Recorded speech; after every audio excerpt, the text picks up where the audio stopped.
Okay, for the last segment of the show today, we have our Euros coverage, and it's been some great games. So today it is the actually day of Croatia versus Spain and France versus Switzerland. Two So we'll amazing get to those. games before we get into those were like I mean obviously one of them went to penalty shootout and the other went to extra Extra time. time. So we'll get into that in a little bit. But first, let's just summarize the two groups, E and F. Daniel will do E. I'll take over F when he's done with that. And Group E of Sweden and Poland.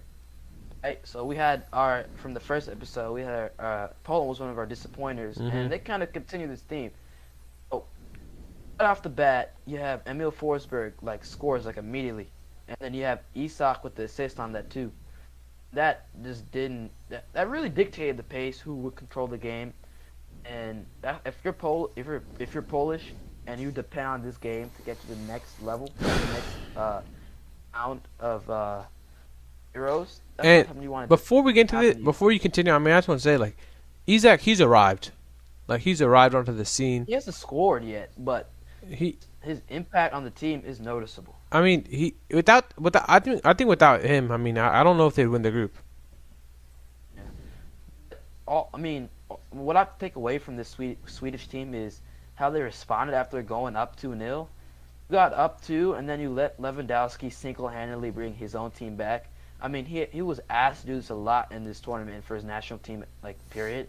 Hmm But he finally got glimpses of great service. And then you saw what the potential of this Polish team really was. And they scored 2 goals, and they were great goals by Lewandowski. Yep. He brought this team level. And then at the end, they were fishing for that last one, you know?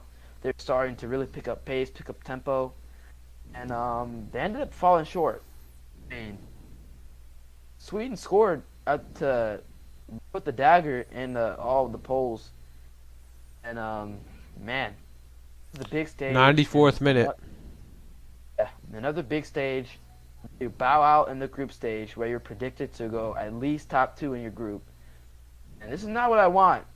You know, if I'm the Polish manager, I mean, my job's in jeopardy. I mean, he might have been fired by SAC, I don't know, but job's in jeopardy, man.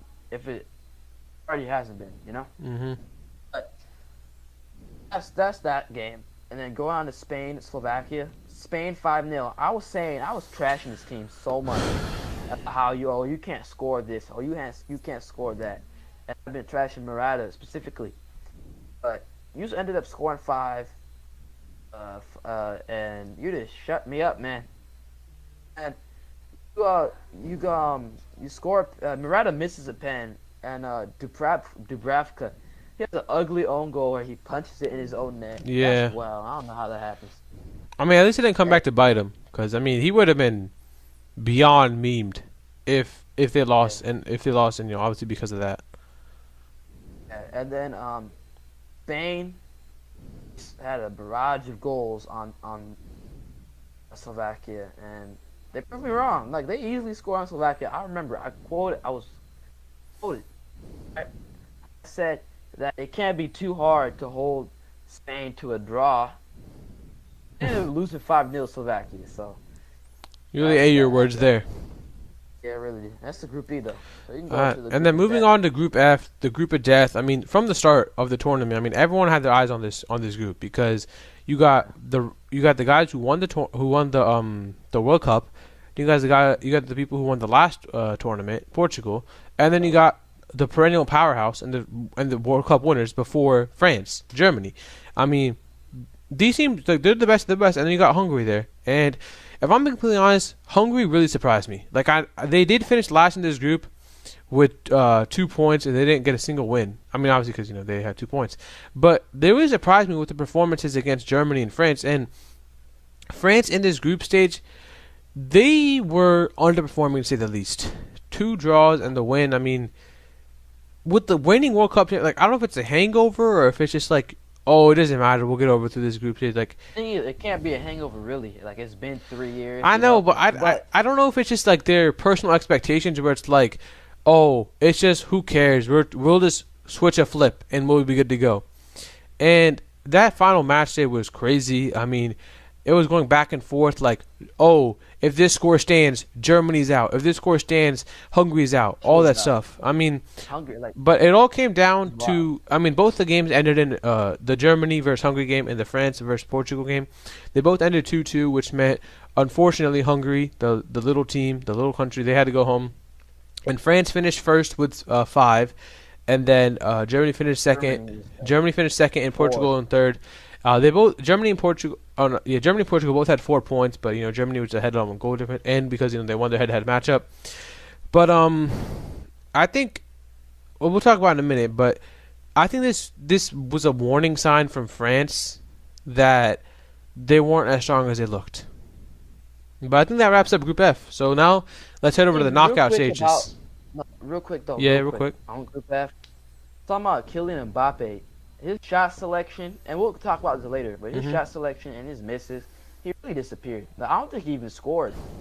Honest, yeah, he didn't score this tournament at all. Oh yeah, true. And people had him winning the Golden Boot. And people had him winning the Golden Boot. That's wild. But like going to this France-Portugal game, he had an early pen for Ronaldo. Lloris punches Danilo. He got to the ball first, but he just straight punched his ball dead. You have a pen at the end of the first half for Benzema. While Mbappe was pulled, you can kind of make a case it was a makeup call. Yeah, I mean, Benzema shined. He had an open play goal later. France dominated, but Portugal hung on, which is the case. France was dominating, but they ended up wasting possession. And they are dangerous. They're not uncreative. They just can't finish, surprisingly. Surprising with all that talent with Benzema and Mbappe and Giroud. I mean, just can't finish. And boom, in the back out with those stunners from outside the box. You can maybe make a case for another pen for France, like Coleman. I mean, there was already enough pens in the game. There was 3 penalties. I mean, come on, how many more you want? Like Kingsley Coleman was tackled by Bruno Fernandes and with studs in his thigh, and he was down. But the ref called it off. I mean, obviously, there's like that on one of the penalties with the Benzema penalty. There was like the thing with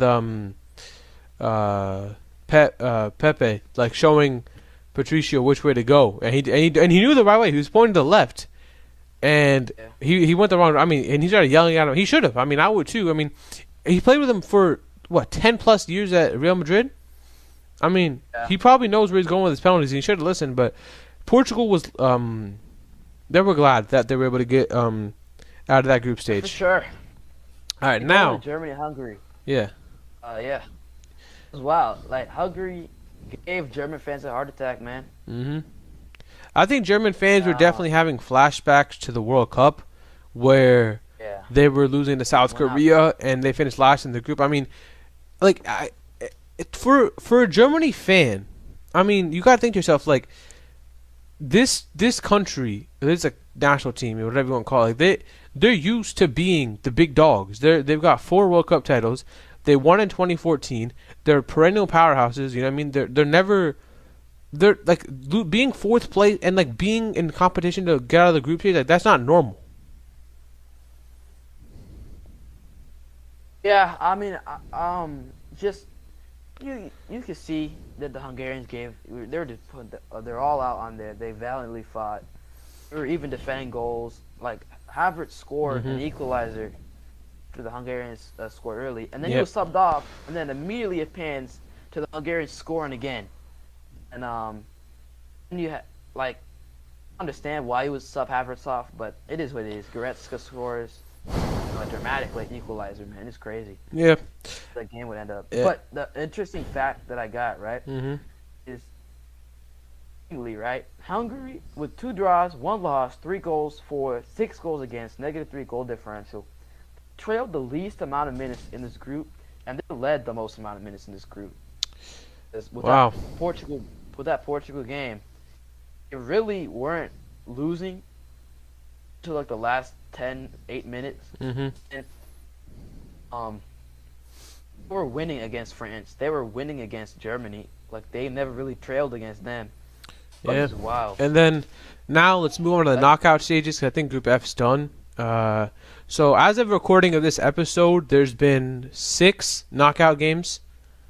And there's still some left, but the ones that have happened are Wales, Denmark, Italy, Austria, the Netherlands versus the Czech Republic, Belgium versus Portugal, Croatia, Spain, as well as France and Switzerland. So we can each do.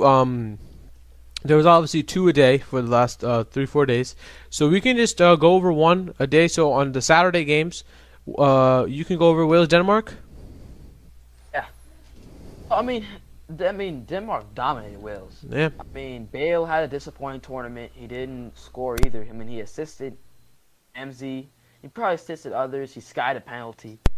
But this was disappointing. Like, I can't really get too mad, because after what happened with them, their coach Giggs got, dropped, and they had to get a replacement. And Denmark had a great team performance. Play the Czech Republic, which we'll predict later. Yeah. Way later. But he even walks out the post-game interview, asks about his future of his international career, which is something to take note of. I mean, for me, like, this game it put a smile on my face because Denmark. I mean, how can you not root for this team?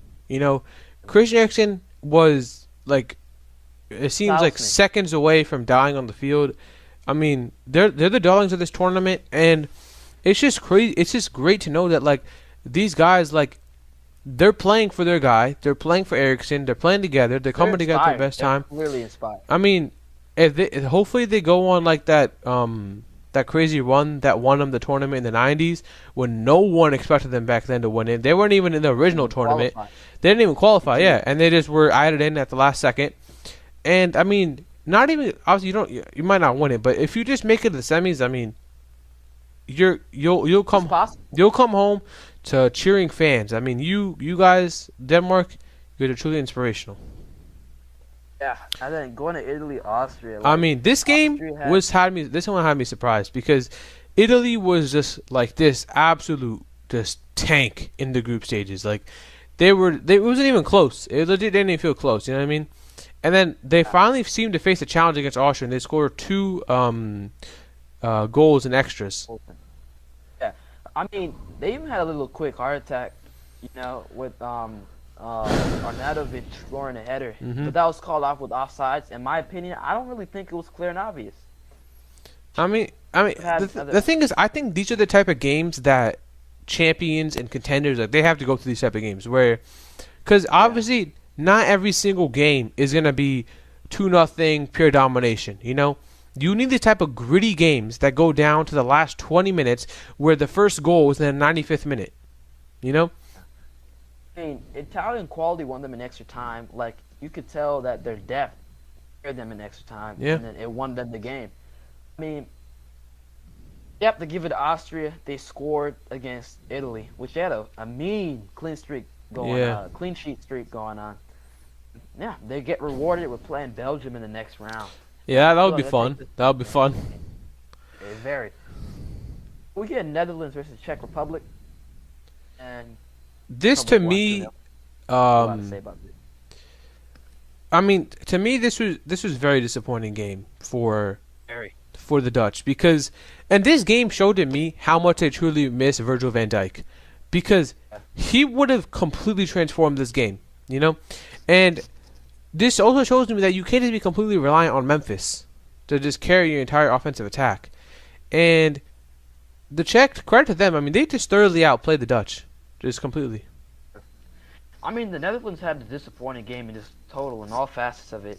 Like, your midfield, like Suchek and Polish, like they were directing tempo, conducting tempo in the game, and I'm just disappointed with players like De Jong, Frankie De Jong, Malen, players like De Ligt. Like, what was De Ligt doing? We'll get to that a little bit later, but they commanded the group stage. They were one of the 3 teams to win all of their games. But to be fair, they weren't one of the weaker groups.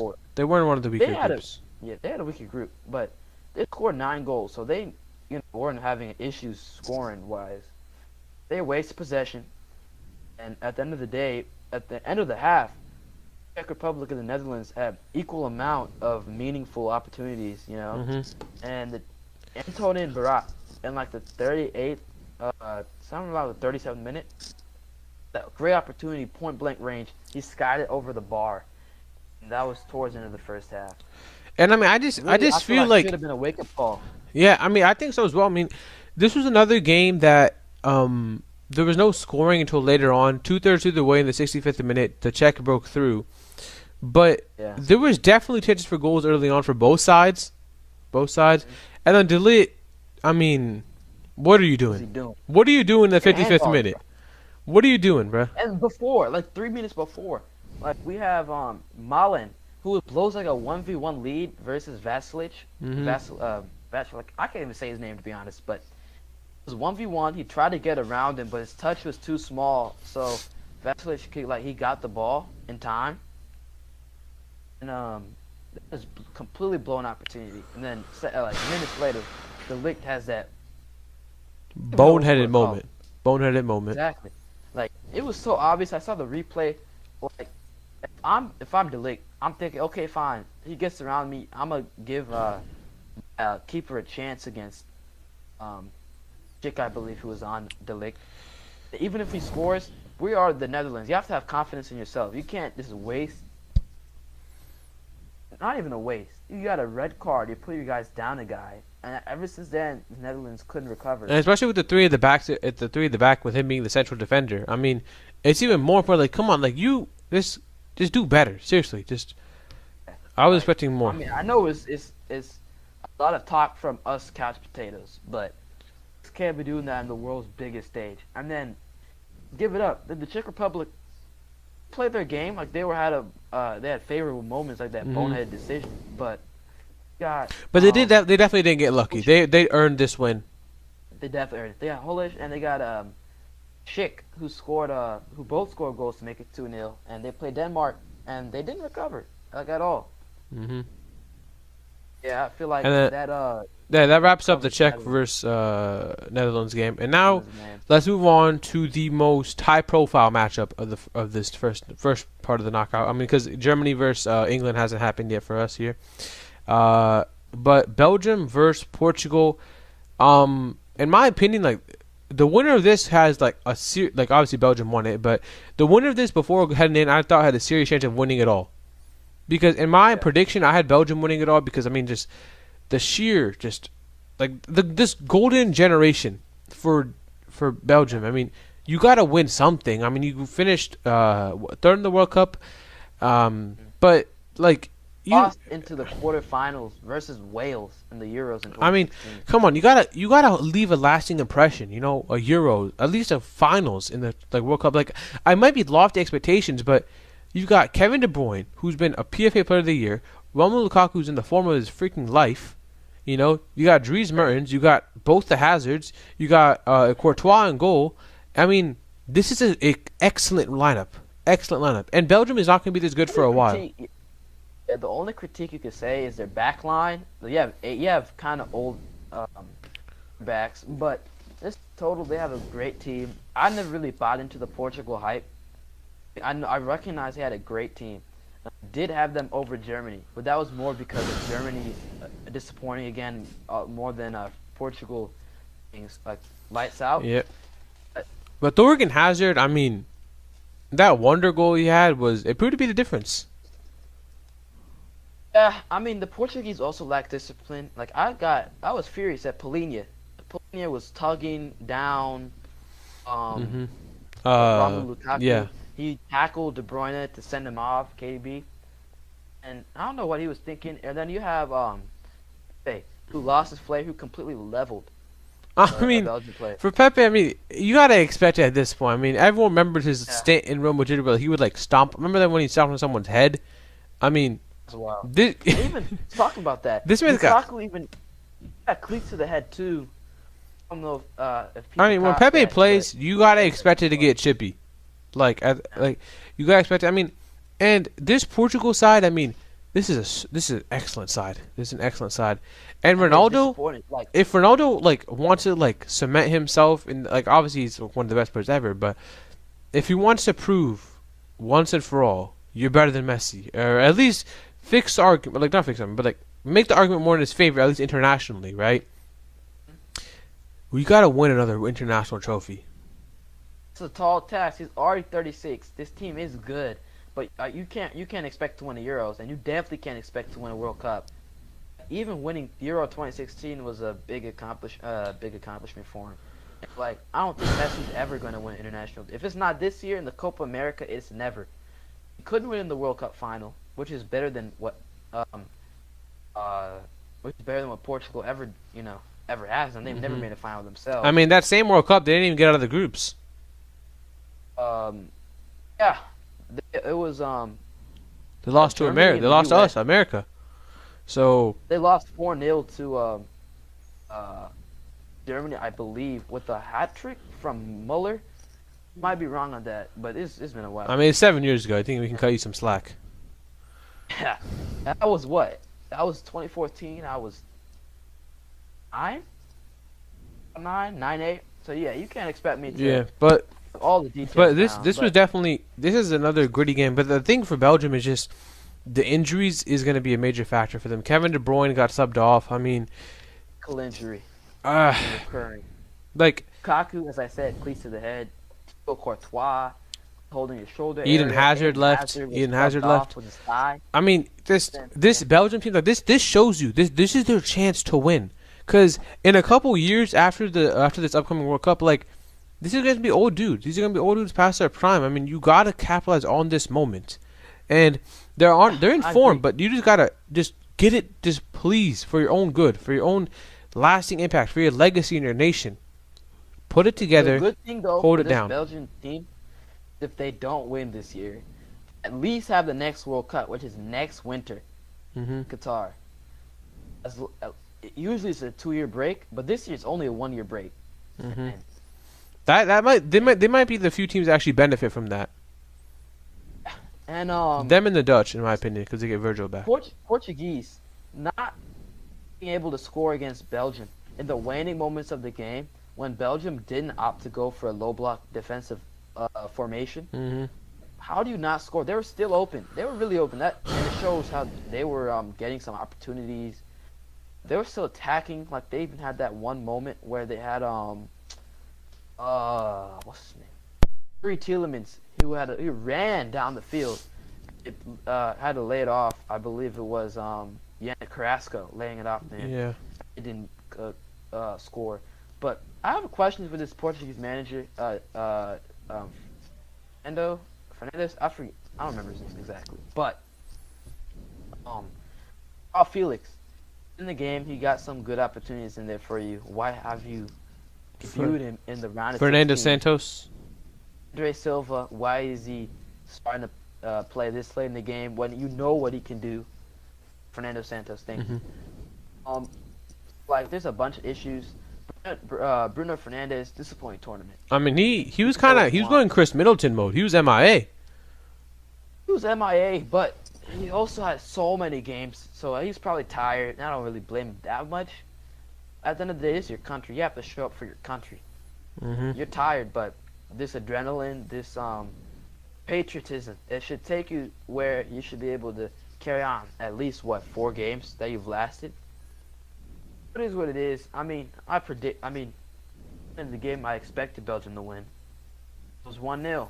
But it definitely was. It was a different feel. I thought Belgium would win a kind of more high scoring game, you know. Yeah. But I mean, a win's a win, you know. And moving on to the two most exciting games of this knockout by far. I mean, obviously there's still Sweden versus Ukraine, and then Germany versus England, but it's gonna be hard to top these two. It really is. We'll start with Spain and Croatia. And on the Croatia side, I mean, first of all, it's going to be hard for you to live up to your World Cup final in 2018. Yeah, it's not gonna happen. That was an insane run from Luka Modric. I mean, he really put the team on his back for that. So it's going to be tough to just envision that to happen every single time when you guys go into a tournament. I mean, like, you can't be expecting that to happen. And then they were able to head to extra time in in the extra injury time, 92nd minute with Perisic scoring, but in the second and then in extra time, Morata actually finished What game were you talking about real quick? the Croatia versus Spain game. Yeah, Croatia versus Spain. That was crazy. I mean, because Perisic actually missed the game because I don't know, it was either COVID or injuries, but it was wild. But oh, sorry, I meant Spain Pisic, my fault. Yeah, Spain silenced critics after scoring 1 goal in the first 2 games. To come out and score 10 goals in 2 games, 5 goals each is crazy. I mean, it was a scare. Unai Simone goal. What were you doing, bro? Like, ball was coming in, you have to trap it. Like, it was curving, it was bouncing away from you. But this is the biggest stage of European football, so like you got to trap it. But that ultimately becomes a Pedri own goal. We'll pass it back to him. You have Sarabia and Azpilicueta to score. As Spain was breaking down the Croatian backline, which is very weak throughout this whole tournament. It was a big issue, you know. I'm coming out this game disappointed because I like Livakovic, Dinamo Zagreb. I'm not gonna say he had a trash tournament, and he had a bunch of goals against him. Man, you have to help the guy out, man. Yeah, I mean, the 2 goals. I mean, I'm just glad Morata was able to finally finish a chance, just so he could silence some of his doubters. I mean, he was kind of some he had some Timo Werner level finishing, you know. But it's glad to see him finally score. I mean, this was a very entertaining game to watch. And then you have like Croatia in like the last 7 minutes of the game, take control of it, and in the waning moments. You have Orsic scoring, and then you have Pascalic to send the game in extra time with the header. Just unfortunate. You know, the extra time happens. Kramaric, he misses a point-blank opportunity at goal. Unai Simon, at that point, he already atoned for his mistakes, right? You have Morata, you said, scores. Mikel yards the ball, secures the game with a strike. You have Bracalo. Josep Bracalo, what are you doing? I mean, clearly you're not a defensive guy, right? Because you missed the jump to the ball, but it ends up in Morata's feet. So you had a good finish. Then that Mikel yards the ball, you just couldn't tackle him, couldn't track him down, and gets by you. Yeah, the dagger for Croatia was the back line. I mean, 4 games, had 8 goals against it. You can't do that. You just you can't do that. Especially with no Mandzukic, I believe. No Perisic for this game. This might be the end of Modric's career, international career, I might say. That's wild. I mean, he might still have a World Cup run in him next year. Nah. All right. Moving on, though. He's 36. Who knows? Moving on, we got just a it was a crazy finish. The Swiss versus the French. It ends 3-3 in regular time, and it goes to extra time. Nothing happens. And the Swiss, 2 goals in 10 minutes to salvage their run. I mean, had a great follow. It was imagine, if you're UEFA, you're like, mouth is watering because this is the perfect follow-up game to Croatia-Spain, and this is exactly how that game, Croatia-Spain game, ended. That we all wanted to end. We wanted Croatia to come out on top, the underdogs to win. This game, we get the underdogs to win it on penalties. Switzerland, man. And the golden boy, the next one up, the next Ronaldo, he misses his penalty. The penalty, man. Like France came out very sleepy. It showed because they conceded a very early. I think this has to go back to like what I was saying a little earlier about France in the group stage, where they kind of just thought like we can just flip a switch and we fine. I think that's what it's similar to. Like they just believe that they were just a different. I mean, they are better than the Swiss team. It's just you're right. They just came out flat and they paid for it in the end. Always, for some reason, come out flat.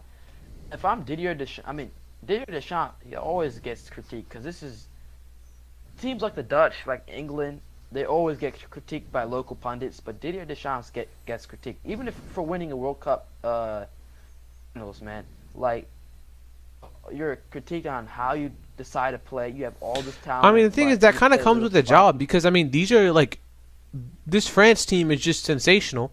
There's so Yeah, much talent. I mean, especially with the addition of Benzema, even more attacking. And then these are the high-profile European countries: France, England, Germany. Like you're gonna get scrutinized no matter what you do. So it should come with we a talk job. about we talk about Rodriguez missing the penalty to bring it up 2-0, and then like in a span of like 3 minutes, 2 minutes, Benzema scores twice. Yeah, he scored in the 57th and 59th, I believe, right? It's wild. I mean, And and oh this my goodness, and this, Pogba, yeah. that Pogba goal, that was beautiful to top right corner. And there's a couple things that there's one major thing that comes from this game. And I'm pretty sure. I think you can say goodbye to the N'Golo Kante Ballon d'Or stuff. Yeah, You can say night to that. I mean, you put Lewandowski's name on stuff. And personally, even as a Chelsea fan, I think he should win it, Lewandowski, because I know last year shouldn't go into accounting at all, but it would just feel bad as if like he would have been the clear winner last year. And it's not even a He debate. should have Lewandowski should have gotten the last Ballon d'Or, but like you're scoring 40 goals, and I don't want to diminish that accomplishment, but you're doing that in the Bundesliga. 40 goals is 40 goals, man. I mean, come on. Bundesliga, 40 goals is 40 goals. What do yeah. you mean? The juggernaut have all of the delivery, all of the Then why does anyone else do it? crossing in the ball, huh? Then why does anyone else on his team do it? Because nobody on that team is positioned to be as the number 9 striker. He's the goal Number post. nine's not the only guy who scores, you know. It's whoever puts the ball in the box, he can score. I'm not saying he's a bad. No, he's like a world class player. I'm saying, like that team is all constructed to have to put balls in the box and for him to be. I don't the think it should be ultimate held goal against him scorer. when he plays in the Bundesliga. I don't think so. I mean, it wasn't held against Like, Neuer when he was in the discussion for. I'm not he didn't win one, but when Yeah, he was when Neuer was sort of like when he was in the competition, he was the best goal in the world. It wasn't like, oh, you're playing against Bundesliga competition. yes, but like the problem is that nobody can stand up to your team, Bayern Munich, right? You're gonna have as the most amount of delivery you're gonna get from any team. Because let's be honest, Bundesliga is a one-team league. It's As much as similar Gabe to said, Ligue 1 because I it mean is. this year was a league it was an anomaly. Oh my anomaly Ligue 1. for Ligue 1, because it was a nice run, but PSG's gonna win it next year. I mean, and they only lost by 1 point as well. You know, it wasn't like and Bayern and PSG, barring like some major changes, that they 9 out of 10 times they're gonna win the league. You know, but because the Premier League and Serie A, they are the two main leagues that like are and La Liga. I almost forgot about that. Those are 3 leagues that are. I mean, and even in those leagues, it's gonna be only 3-4 teams that actually have a chance at winning it. Because in Premier League, it's gonna be the top 6, the big 6. I don't know. Premier League has a lot of teams that can do damage. They have Yeah. Leicester City and like I believe West Ham, who were both in Europe positions. Yeah, and and you then- have Chelsea. Yeah, you got Chelsea, you got the Liverpool, two Man Manchester City, clubs, and then you got Sam. Liverpool, and then in Serie A, you got obviously Juventus, and then you got the two Milan teams, and then Napoli's always a threat. Whenever You know. other leagues, you don't see like a team like Arsenal or Yeah. Tottenham, a lot of Europe. And then You don't have those. yeah, I mean that's what makes the Premier League so great. And then in La Liga, you've only got 3 teams really. It's just the 2 Madrid squads, and then you got Barca. Atletico Madrid won. hmm I mean, they were with a I whole. always like this squad. I mean, I think a lot of people wanted Atletico to win because Barca and won, Real yeah. Madrid were still hanging over in the Super League stuff, and like it was a feel good story. That wasn't that long of a thing though. But like sticking with the France Switzerland game, hmm Kylian Mbappe, you've been wasting attacking opportunities. You have bad shot selection, or you're just missing it wide. Like I would really ask for more, like at least 1 goal in 4 games. You know? When your team asked for you the most, you didn't really didn't really answer. That's most evident in that penalty shootout, like hands out Giannis Sommer, right? Mhm. In that penalty, but you have to make that you're there's a reason why you're selected to be the fifth penalty taker. Those penalty takers are the guys, right? Yeah. You're stars. So But I just think missing I is a think bad this look. moment in Mbappe's career and legacy, I think this is going to be one of those major points in 6, 7 years when he's won a Ballon d'Or or two, right? You're going to look back on it and be like, man, this is where he really flipped the switch and he really started going 100% every single day, you know? Because, I mean, this tournament, not a single goal, like you said earlier, that's just unacceptable. Like, I'm sorry, but with that much talent and that much pace and that much skill, I don't care who your competition is, even in the group of death, you should score at least a goal. And you have to give it up to Switzerland. You have Seferovic and Gavranovic who scored in like past 80th minute. No team has came back from double digit goal. No, not double. Oh my goodness, what am I saying? So no team in the Double, Euros, right? 2 months ago, 2 goals.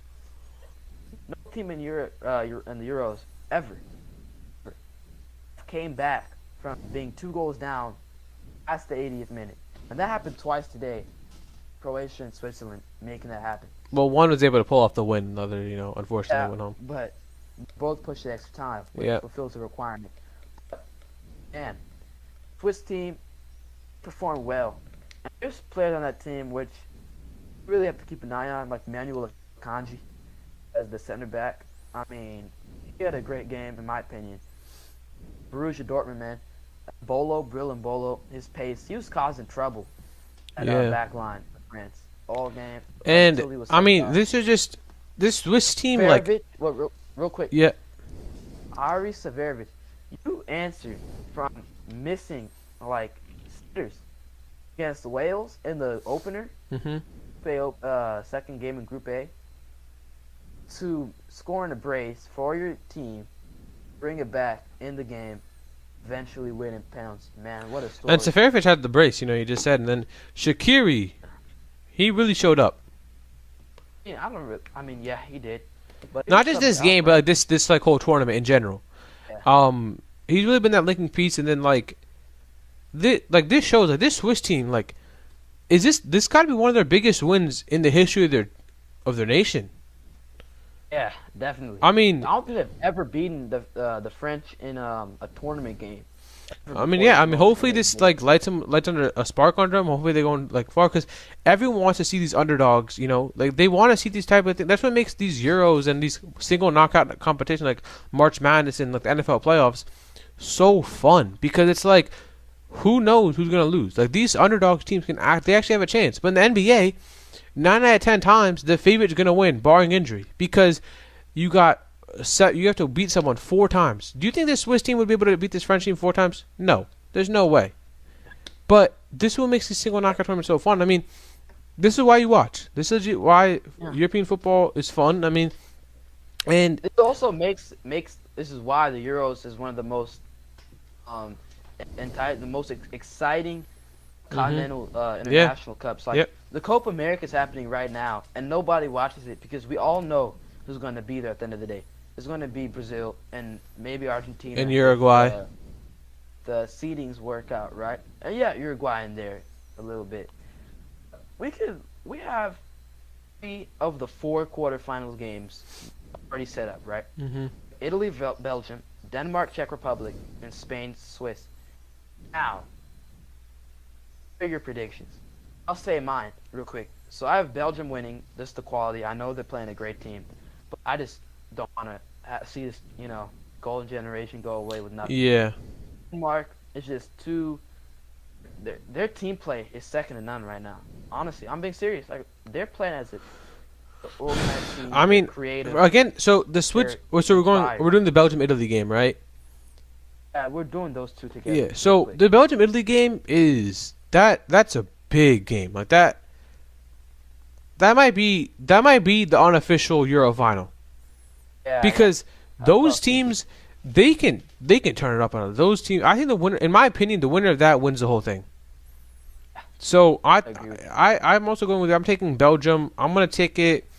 Belgium 2-1 to beat Italy. you. Doing a Uh, score, yeah, I feel like it would be. I don't want to say 3-2. I want to keep it, 2 and below. hmm I'll say 2-2. It'll be Pence. Like, and I know I should be more confident since I've been saying Belgium is going to win very quickly, right? hmm But I just want to give respect to Italy, the run they've been on. I, that's the way I think they'll, move on.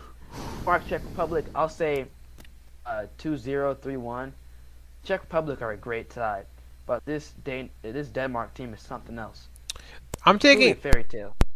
I personally, I'm gonna take Denmark because I just this whole fairy tale run, like it just seems almost destined for them. I'm taking Denmark, 1-0. And then last game you have Spain versus Switzerland. hmm Like, This is both surprising of them are because disappointment. We have been one of our biggest disappointers in the group stage, and they right now they're in the quarters. they've scored 10 goals in the last 2 games, goals on And they're goals on looking for goals, the semis. and then now you got the Swiss who just beat the French.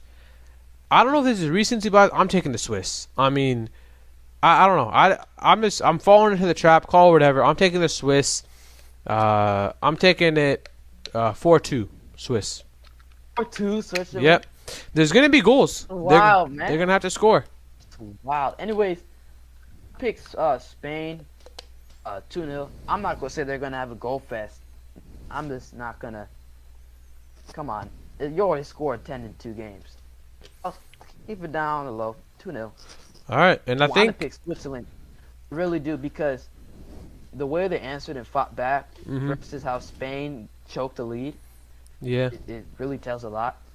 And I'm gonna pick Spain, win 2-0, something like that. But in my heart, I'm going with the Swiss. It's ride or die with Switzerland. I'm going with my heart instead of my head. I'm going the Swiss. I don't know if you want to call it like personal goal or like whatever you call it, but I really want them to win just so this whole fairy tale run. I hope like if them and Denmark meet, like that'd be my dream, you know.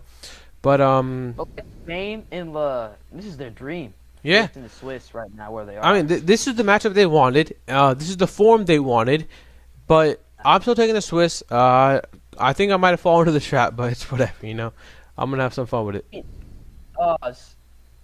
I mean, I'm pretty sure the winner of Spain versus Swiss plays the winner of Italy versus Belgium. You can correct me if I'm wrong there. I'm not too sure on that, Yeah, but that's how it is. either But I'm if that's taking. the case, real quick though, if that's the case, Spain is losing because their whole game plan is based on possession. And if you lose the ball, quick recovery of the ball, and breaking down your opponent with millions of passes. And you just cannot do that to Italy, Belgium, Germany, even England, and maybe even the Denmark. Maybe. You can do that to the Swiss or the Czech Republic. Possibly. Those type Yeah, of teams. but I think that wraps up our Euro segment. Euros covered. Yeah,